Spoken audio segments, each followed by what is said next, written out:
जय Hind. Spectrum modern history के इससे पिछले सेशंस में हमने बात की थी इंडियन प्रेस के बारे में। आज से हम शुरू कर रहे हैं एक नया चैप्टर टाइटल्ड है डेवलपमेंट ऑफ एजुकेशन। आज के सेशन में एक तो हम बात करेंगे कि कंपनी रूल के दौरान एजुकेशन का डेवलपमेंट किस तरीके से हुआ। दूसरा हम पढ़ेंगे ओरिएंटलिस्ट इंग्लिश कंट्रोवर्सी के बारे में। तीसरा हम बात करेंगे डाउनवर्ड फिल्ट्रेशन थ्योरी के बारे में। और फाइनली हम पढ़ेंगे वुड्स डिस्पैच के बारे में। इन सभी टॉपिक्स के बारे में आज हमें पढ़ना है, बातचीत करनी है। देखो शुरू करते हैं। सबसे पहले हम बात करेंगे कि कंपनी रूल के दौरान एजुकेशन का डेवलपमेंट किस तरीके से हुआ।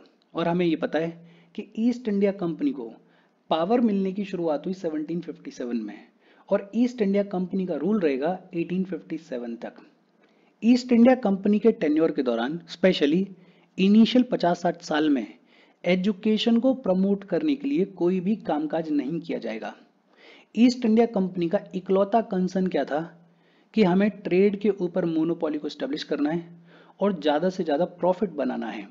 तो ईस्ट इंडिया कंपनी अपने टेन्योर के दौरान एजुकेशन को प्रमोट करने के लिए कोई खासा काम करेगी नहीं, लेकिन हाँ इंडिविजुअल लेवल पे एजुकेशन को प्रमोट करने के लिए कुछ कामकाज किए जा रहे थे। फॉर एग्जाम्पल कैलकटा मदरसा को स्टैब्लिश किया गया। कैलकटा मदरसा को किसने स्टैब्लिश किया? वेरिन हेस्टिंग्स ने स्टैब्लिश किया। और कब स्टैब्लिश किया? 1781 में स्टैब्लिश किया। मुस्लिम लॉ को पढ़ने के लिए, समझने के लिए कैलकटा मदरसा को स्टैब्लिश किया गया। किसने स्टैब्लिश किया? वेरिन हेस्टिंग्स ने स्टैब्लिश किया। और कब स्टैब्लिश किया? 1781 में स्टैब्लिश किया। इसके अलावा संस्कृत कॉलेज को स्टैब्लिश किया गया। संस्कृत कॉलेज को किसने स्टैब्लिश किया? जोनाथन डंकन ने स्टैब्लिश किया। कहाँ पे स्टैब्लिश किया? बनारस में स्टैब्लिश किया। और कब स्टैब्लिश किया? 1791 में स्टैब्लिश किया। हिंदू लॉ को और फिलॉसफी को पढ़ने के लिए, समझने के लिए संस्कृत कॉलेज को स्टैब्लिश किया गया। किसने स्टैब्लिश किया? जोनाथन डंकन ने स्टैब्लिश किया। कहाँ पे स्टैब्लिश किया? बनारस में स्टैब्लिश किया। और कब स्टैब्लिश किया? 1791 में स्टैब्लिश किया। लेकिन ये जो कलकत्ता मदरसा है और ये जो संस्कृत कॉलेज है, इन दोनों को स्टैब्लिश करने के पीछे पर्पस क्या था? इन दोनों को स्टैब्लिश करने के पीछे पर्पस बड़ा सिंपल था कि इंडियंस को ट्रेन करना है, तैयार करना है और फिर इन पढ़े लिखे इंडियंस को एडमिनिस्ट्रेशन में यूज करना है और कंपनी के कोर्ट्स में यूज करना है। इसके अलावा फोर्ट विलियम कॉलेज को सेटअप किया गया था। फोर्ट विलियम कॉलेज को किसने सेटअप किया? वेलेस्ली ने सेटअप किया। कब सेटअप किया? 1800 में सेटअप किया। सिविल सर्वेंट्स को ट्रेन करने के लिए सेटअप किया गया था फोर्ट विलियम कॉलेज को। ईस्ट इंडिया कंपनी के जो सिविल सर्वेंट्स थे उनको इंडियन लैंग्वेजेस में और इंडियन कस्टम्स में ट्रेन करने के लिए, ताकि एडमिनिस्ट्रेशन को बेहतर किया जा सके, तो इन सिविल सर्वेंट्स को ट्रेन करने के लिए फोर्ट विलियम कॉलेज को सेटअप किया गया था। किसने सेटअप किया था? वेलेस्ली ने सेटअप किया था। और कब सेटअप किया था? 1800 में सेटअप किया था। लेकिन 1802 में ये जो फोर्ट विलियम कॉलेज है, इसको कोर्ट ऑफ डायरेक्टर्स के ऑर्डर पे क्लोज कर दिया जाएगा, बंद कर दिया जाएगा। प्रीलिम्स के पॉइंट ऑफ व्यू से इंपॉर्टेंट है। कैलकटा मदरसा किसने सेटअप किया? वेरिन हेस्टिंग्स ने सेटअप किया। कब सेटअप किया? 1781 में सेटअप किया। संस्कृत कॉलेज किसने सेटअप किया? जोनाथन डंकन ने सेटअप किया। कहाँ पे सेटअप किया? बनारस में सेटअप किया। और कब सेटअप किया? 1791 में सेटअप किया। फोर्ट विलियम कॉलेज किसने सेटअप किया? वेलेस्ली ने सेटअप किया। कब सेटअप किया? 1800 में सेटअप किया। अच्छा, कंपनी बहुत ज़्यादा कामकाज नहीं कर रही थी एजुकेशन को प्रमोट करने के लिए, लेकिन इस दौर के अंदर जो एनलाइटेंड इंडियंस थे, जो मिशनरीज थे, उन्होंने सरकार के ऊपर प्रेशर बनाने की शुरुआत कर दी थी। उन्होंने सरकार से डिमांड करने की शुरुआत कर दी थी कि भाई मॉडर्न, सेक्युलर और वेस्टर्न एजुकेशन को प्रमोट करने के लिए कामकाज करो। उस दौर के जो एनलाइटेंड इंडियंस थे उनको ये लगता था कि अगर हमारे इंडियंस को वेस्टर्न एजुकेशन मिलेगी तो हम बेहतर तरीके से डेवलप कर सकते हैं। और मिशनरीज को ऐसा लगता था कि अगर इंडियंस को वेस्टर्न एजुकेशन में एडुकेट किया जाएगा तो उनका जो भरोसा है अपने फेथ में वो खत्म हो जाएगा और वो अल्टीमेटली क्रिश्चियनिटी को अडॉप्ट कर लेंगे। तो अपने अपने फायदे के लिए, अपनी अपनी समझ के हिसाब से इंडियंस ने और मिशनरीज ने सरकार के ऊपर प्रेशर बनाने की शुरुआत कर दी थी और सरकार से डिमांड करने की शुरुआत कर दी थी कि सरकार मॉडर्न, सेक्युलर और वेस्टर्न एजुकेशन को प्रमोट करने के लिए कामकाज करे। और इसकी शुरुआत हुई चार्टर एक्ट ऑफ 1813 से। इन डिमांड्स को कुछ सुना गया, कुछ समय की जरूरत थी और उस हिसाब से चार्टर एक्ट ऑफ 1813 में पहली बार नॉलेज ऑफ मॉडर्न साइंसेस को प्रमोट करने की बातचीत की गई और चार्टर एक्ट ऑफ 1813 में बोला गया कि हर साल मॉडर्न साइंसेस को एजुकेशन को प्रमोट करने के लिए 1 लाख रुपए दिए जाएंगे। लेकिन ये जो 1 लाख रुपए का अमाउंट है इसको सैंक्शन नहीं किया गया 1823 तक।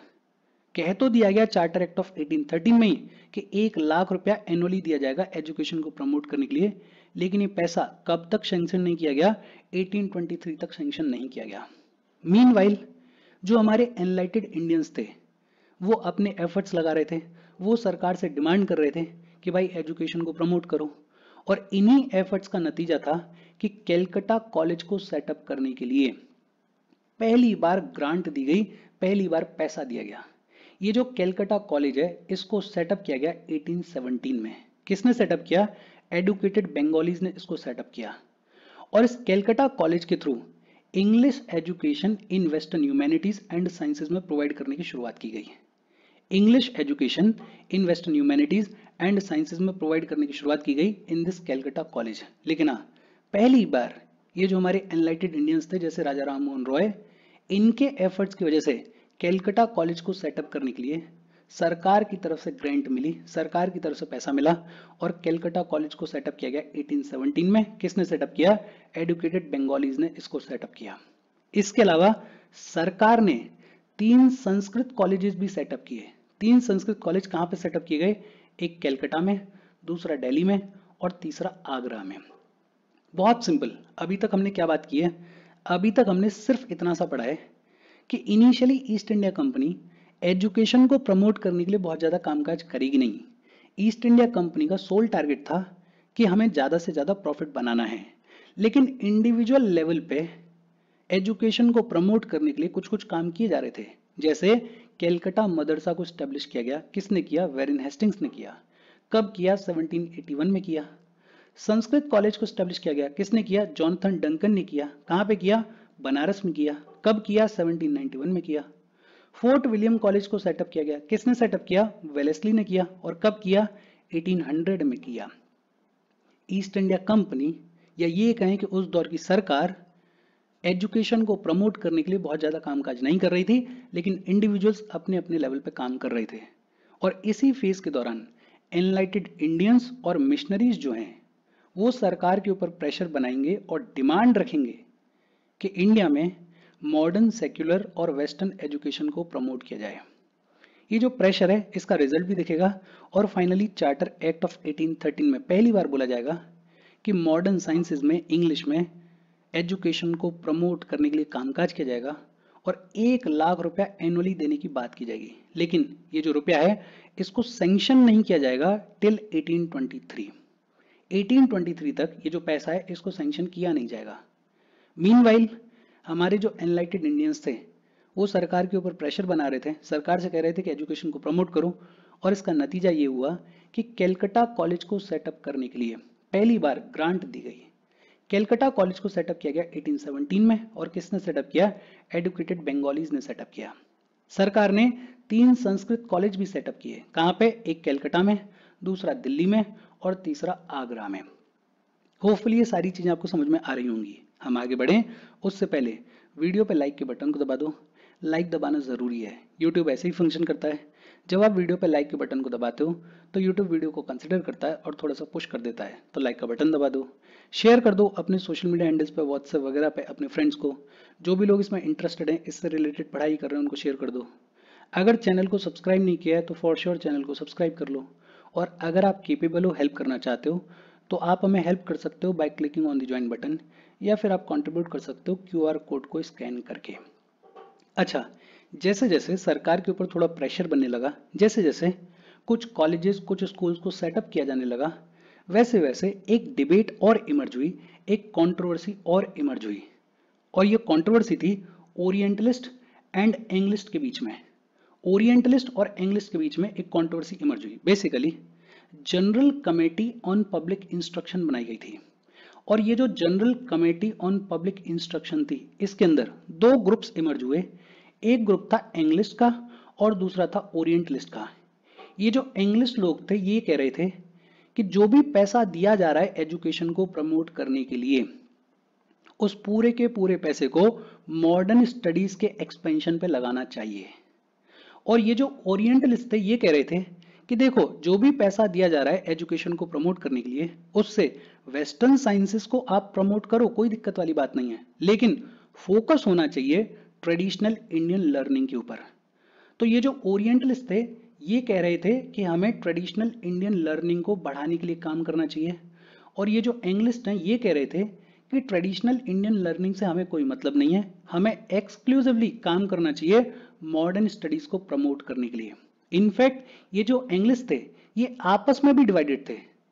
इनके अंदर भी एक ग्रुप ये कह रहा था कि हमें सिर्फ और सिर्फ इंग्लिश को यूज करना चाहिए as a medium of teaching, as a medium of learning, और दूसरा ग्रुप ये कह रहा था कि हमें वर्नेकुलर लैंग्वेज को यूज करना चाहिए as a medium of learning. ये कंट्रोवर्सी चल रही थी और ये कंट्रोवर्सी अपने जोर पे थी। इसी फेज के दौरान 1835 में लॉर्ड मैक्यूले का माइन्यूट आया। लॉर्ड मैक्यूले का जो माइन्यूट था इसने फेवर किया इंग्लिश को। बेसिकली लॉर्ड मैक्यूले के इस माइन्यूट में बोल दिया गया कि गवर्नमेंट के जो भी रिसोर्सेज हैं उनको डिवोट किया जाएगा, उनको लगाया जाएगा वेस्टर्न साइंसेस को प्रमोट करने के लिए और लिटरेचर को प्रमोट करने के लिए, और लर्निंग के लिए, टीचिंग के लिए सिर्फ इंग्लिश को एज अ मीडियम यूज किया जाएगा। ये जो इंग्लिश थे ये यही तो कह रहे थे कि भाई जो भी पैसा है उस पैसे को यूज करो मॉडर्न स्टडीज को प्रमोट करने के लिए, ट्रेडिशनल इंडियन लर्निंग से हमें कोई लेना देना नहीं है। और इसी बात को सपोर्ट किया लॉर्ड मैक्यूले के माइन्यूट ने। लॉर्ड मैक्यूले के माइन्यूट ने क्या कहा कि जो भी गवर्नमेंट रिसोर्सेज हैं उनको यूज किया जाएगा वेस्टर्न साइंसेस और लिटरेचर को प्रमोट करने के लिए, और टीचिंग के लिए, लर्निंग के लिए सिर्फ इंग्लिश को एज अ लैंग्वेज यूज किया जाएगा। तो लॉर्ड मैक्यूले माइन्यूट ने साफ साफ बोल दिया कि हम पैसा लगाएंगे, एजुकेशन को प्रमोट करेंगे, लेकिन प्रमोट करेंगे सिर्फ वेस्टर्न साइंसेस को और लिटरेचर को। और जब ये लॉर्ड मैक्यूले का माइन्यूट आया तो सरकार ने कुछ इंग्लिश स्कूल्स खोले और कुछ इंग्लिश कॉलेजेस खोले। भाई बोल दिया गया ना कि इंग्लिश को एज अ मीडियम यूज किया जाएगा, तो इंग्लिश स्कूल्स खोले गए और इंग्लिश कॉलेजेस खोले गए। मास एजुकेशन को पूरे तरीके से नेग्लेक्ट कर दिया गया। एलिमेंट्री स्कूल्स को प्रमोट करने के लिए कोई भी कामकाज नहीं किया गया, कोई भी बातचीत नहीं की गई इस लॉर्ड मैक्यूले के माइन्यूट में। मास एजुकेशन को नेग्लेक्ट कर दिया गया और फोकस किया गया कुछ इंग्लिश स्कूल्स के ऊपर और कुछ इंग्लिश कॉलेजेस के ऊपर। और ब्रिटिशर्स का आइडिया क्या था ऐसा करने के पीछे? मास एजुकेशन को नेग्लेक्ट क्यों किया जा रहा था? बिकॉज ब्रिटिशर्स का प्लान ये था कि हम अपर और मिडिल क्लास के एक छोटे से सेक्शन को एजुकेट करेंगे। अपर और मिडिल क्लास इंडियंस में से एक छोटे से सेक्शन को हम इंग्लिश में एजुकेट करेंगे, और जब हम छोटे से सेक्शन को एजुकेट करेंगे तो एक ऐसी क्लास तैयार होगी जो कि ब्लड में, जो कि कलर में होगी इंडियन, लेकिन जो कि टेस्ट में होगी इंग्लिश, जो कि तौर तरीकों में होगी इंग्लिश। बेसिकली इंडियंस को ट्रेन करने के लिए काम कर रहे थे ये स्कूल्स, ये कॉलेजेस। और ब्रिटिशर्स का ऐसा मानना था कि ये जो स्मॉल सेक्शन तैयार होगा जो कि देखने में, ब्लड में, कहने सुनने में इंडियन होगा लेकिन टेस्ट में इंग्लिश होगा, ये सेक्शन सरकार और मासेस के बीच में इंटरप्रेटर का काम करेगा। सरकार और मासेस के बीच में अगर कोई तनाव होगा, अगर कोई बात डिलीवर करनी होगी, अगर कोई मैसेज डिलीवर करना होगा, तो ये जो पढ़ा लिखा सेक्शन है जो कि इंग्लिश कल्चर को समझेगा वो इंटरप्रेटर की तौर पे काम करेगा। और ब्रिटिश गवर्नमेंट ये भी सोच रही थी कि ये जो कुछ पढ़े लिखे लोग हैं ये हमारे जो आइडियाज हैं, ये जो इंग्लिश कल्चर के आइडियाज हैं, ये जो गवर्नमेंट के आइडियाज हैं, उनको नीचे तक फैलाएंगे, उनको नीचे तक भेजने का काम करेंगे। और इस थ्योरी को बुलाया गया डाउनवर्ड फिल्ट्रेशन थ्योरी। क्या बुलाया गया? Downward filtration theory. Downward filtration theory क्या है इसको समझो।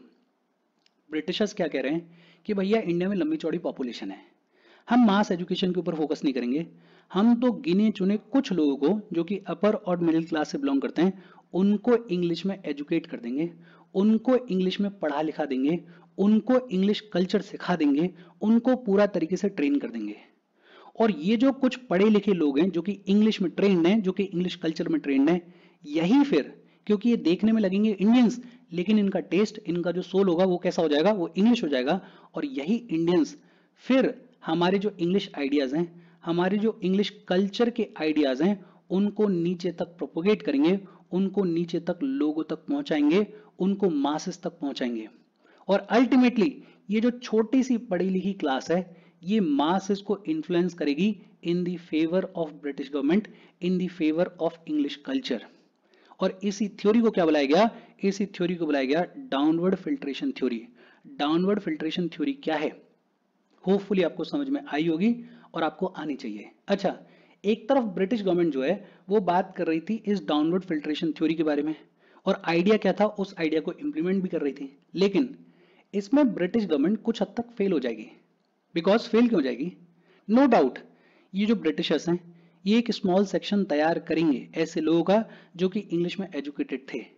ये जो स्मॉल सेक्शन होगा ये कुछ लोगों को इन्फ्लुएंस भी करेगा, लेकिन इसका ज्यादा फायदा इंडियंस को हुआ। बिकॉज जब ये लोग पढ़ने लिखने लगे तो इनको देश के बारे में, दुनिया के बारे में जानकारी लगने लगी। इनको समझ में आने लगा कि ब्रिटिशर्स हमें एक्सप्लॉइट कर रहे हैं, हमें सप्रेस कर रहे हैं, हमारे कल्चर को नीचा दिखाने की कोशिश कर रहे हैं। और ये जो पढ़े लिखे इंडियंस हैं फिर ये काम करेंगे इंडियंस को यूनाइट करने के लिए against the British government. In fact English सीखने का एक फायदा और हो गया, अब तक हमारे कंट्री में कोई कॉमन लैंग्वेज नहीं थी। साउथ वाला इंसान 50 अलग लैंग्वेजेस बोल रहा था, नॉर्थ वाला इंसान और कुछ अलग अलग लैंग्वेजेस बोल रहा था, ईस्ट वाला इंसान उसकी अपनी अलग लैंग्वेज थी, वेस्ट वाले इंसान की अपनी अलग लैंग्वेज थी। कोई एक कॉमन मोड ऑफ कम्युनिकेशन नहीं था। लेकिन जब ब्रिटिशर्स ने इंग्लिश को कॉमन लैंग्वेज के तौर पर प्रमोट करने की शुरुआत करी, तो अब all over the country various sections of the society के जो पढ़े लिखे लोग थे वो बहुत इजीली कम्युनिकेट कर पा रहे थे। और कम्युनिकेट करना इजी हो गया तो जो आइडियाज हैं, जो हमारी नेशनल स्ट्रगल है, वो दूर दूर तक फैलेगी, वो दूर दूर तक लोगों तक पहुंचेगी। हालांकि ब्रिटिशर्स का प्लान ये था कि हम फायदा उठाएंगे इस स्मॉल सेक्शन से, लेकिन इसका ज्यादा फायदा हमारे नेशनल मूवमेंट को हुआ, हमारे लोगों को हुआ, और हमारी ये जो अंग्रेजों के अगेंस्ट लड़ाई थी उसको हुआ। इसी फेज के दौरान एक जेम्स थॉमसन नाम के लेफ्टिनेंट गवर्नर हुआ करते थे नॉर्थ वेस्टर्न प्रोविंस के। जेम्स थॉमसन जो हैं वो एक कॉम्प्रिहेंसिव स्कीम डेवलप करेंगे for village education. Village education को डेवलप करने के लिए एक कॉम्प्रिहेंसिव स्कीम तैयार करेंगे जेम्स थॉमसन, जो कि लेफ्टिनेंट गवर्नर हुआ करते थे नॉर्थ वेस्ट प्रोविंस के। और ये जो कॉम्प्रिहेंसिव स्कीम तैयार की जाएगी, इसके पीछे पर्पस क्या था, to train personnels for newly set up revenue and public works department. हालांकि ये जो जेम्स थॉमसन है इनका भी आइडिया कोई बहुत नेक नहीं था। इनका भी आइडिया ये था कि लोगों को पढ़ाएंगे लिखाएंगे, विलेज लेवल पर ट्रेन करेंगे और फिर इन्हीं लोगों को revenue and public works department में यूज करेंगे और जो गांव का गरीब तबका है उससे पैसा निकालेंगे। लेकिन हाँ, एटलीस्ट पहली बार विलेज एजुकेशन को प्रमोट करने के लिए कोई इंसान पूरी डिटेल्ड कॉम्प्रिहेंसिव स्कीम लेकर आया और उसका नाम क्या था, जेम्स थॉमसन। और इसी फेज में जो सबसे इंपॉर्टेंट डॉक्यूमेंट आया वो आया 1854 में, जिसे बुलाया जाता है वुड्स डिस्पैच। ये जो वुड्स डिस्पैच है इसको तैयार किया चार्ल्स वुड ने। किसने तैयार किया, चार्ल्स वुड ने। इंडिया में एजुकेशन सिस्टम कैसा होना चाहिए उसके ऊपर एक डिटेल्ड डॉक्यूमेंट चार्ल्स वुड ने तैयार किया और इस डॉक्यूमेंट को बुलाया जाता है वुड्स डिस्पैच। ये कब आया, 1854 में। इनफैक्ट ये जो वुड्स डिस्पैच है इसको Magna carta of English education in India भी कहा जाता है। वुड्स डिस्पैच को Magna carta of English education in India भी कहा जाता है। और ये जो वुड्स डिस्पैच है इसमें क्या कहा गया, एक तो वुड्स डिस्पैच में बोला गया कि गवर्नमेंट ऑफ इंडिया को मासेस को एडुकेट करने की रिस्पॉन्सिबिलिटी लेनी चाहिए। इससे पहले ये जो मास एजुकेशन को नेग्लेक्ट कर दिया गया था इस लॉर्ड मैक्यूले के माइन्यूट में, अब उसको रिजेक्ट कर दिया गया और वुड्स डिस्पैच में क्या कहा जा रहा है कि गवर्नमेंट ऑफ इंडिया को मासेस को एजुकेट करने की रिस्पॉन्सिबिलिटी लेनी चाहिए। दूसरा, ये जो वुड्स डिस्पैच है इसमें एजुकेशन की पूरी प्रॉपर हायरार्की सेटअप की गई। सबसे बॉटम लेवल पे, विलेज लेवल पे बात की गई वर्नेकुलर प्राइमरी स्कूल्स के बारे में।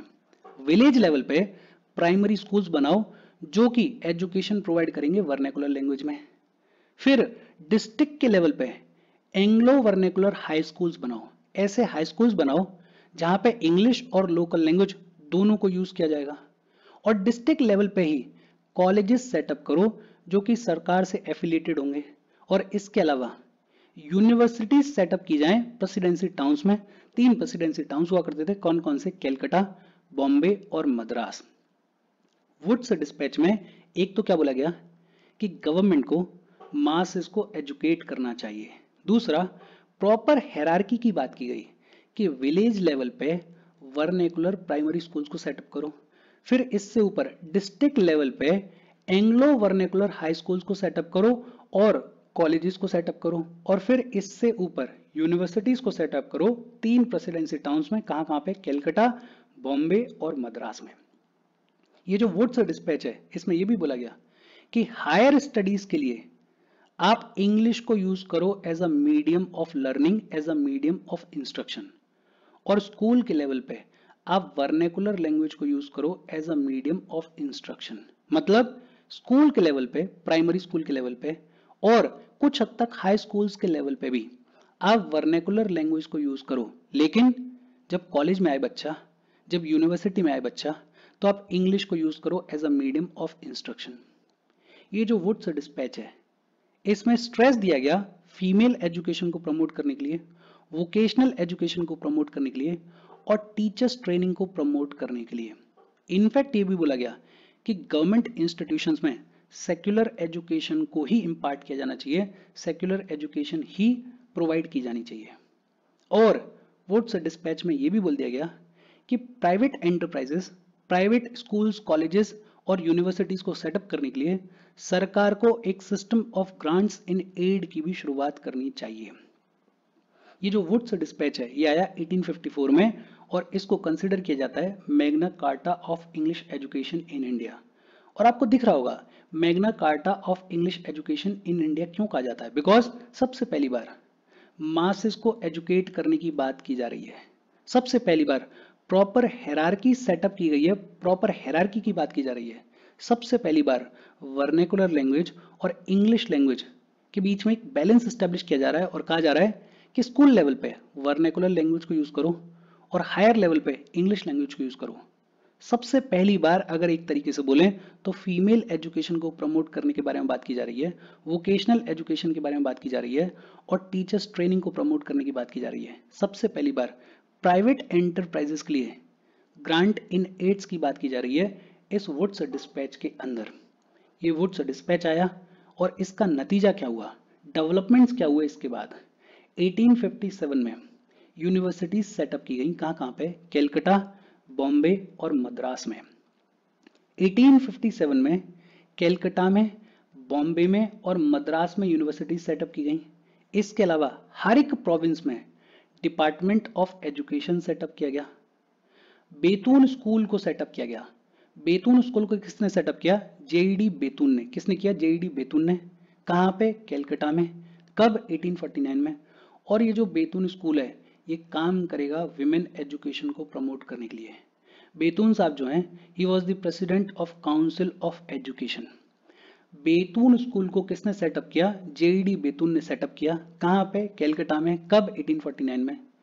बैतूल स्कूल काम करेगा वुमेन एजुकेशन को प्रमोट करने के लिए और जेईडी बैतूल जो है he will be the president of council of education.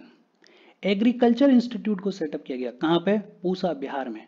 Pusa, Bihar में एग्रीकल्चर इंस्टीट्यूट को सेटअप किया गया। इंजीनियरिंग इंस्टीट्यूट को स्टार्ट किया गया। कहां पे? रुड़की, उत्तराखंड में। रुड़की, उत्तराखंड में इंजीनियरिंग इंस्टीट्यूट को स्टार्ट किया गया। और ग्रेजुअली धीरे धीरे ये देखने को मिला कि जो प्राइवेट सेक्टर है वो भी इन्वॉल्व होने लगा एजुकेशन के फील्ड में और चीजें थोड़ा बेहतर होने लगी। और इसके साथ आज की बातचीत हम खत्म कर रहे हैं। देखो ये जो पूरा सेशन है इसमें बहुत सारे ऐसे छोटे छोटे फैक्ट्स हैं जो कि प्रीलिम्स में पूछ लिए जाते हैं। फॉर एग्जाम्पल आपको ये पता होना चाहिए कि ये जो इंस्टीट्यूशंस हैं वो कब किसने सेटअप किए हैं। आपको पता होना चाहिए चार्टर एक्ट ऑफ 1813 के बारे में। इसके बारे में फॉर श्योर आपको पता होगा, कई बार हमने बात की है। आपको मीन्स के पॉइंट ऑफ व्यू से ये जो ओरिएंटलिस्ट और इंग्लिश कंट्रोवर्सी है इसके बारे में जानकारी होनी चाहिए। लॉर्ड मैकुले का माइन्यूट, इसको बेसिक तौर पे याद रखना, लेकिन डाउनवर्ड फिल्ट्रेशन थ्योरी क्या है इसको प्रॉपर तरीके से दिमाग में रखना। इसके अलावा वुड्स डिस्पैच जो है इसको ढंग से याद रखना, बिकॉज अपने आप में इंपॉर्टेंट है, Magna carta of English education in India कहा जाता है। और ये जो छोटे छोटे डेवलपमेंट्स हुए हैं, इन डेवलपमेंट्स के बारे में प्रीलिम्स के पॉइंट ऑफ व्यू से याद रखना। हालांकि मेंस में भी काम आ जाता है, कहीं आंसर लिख रहे हो आप तो आप कोट कर सकते हो कि भाई ये स्कूल सेटअप किया गया, इस तरीके से एजुकेशन का डेवलपमेंट हुआ। कोई डाउट हो कमेंट करके पूछ लेना। Thank you very much.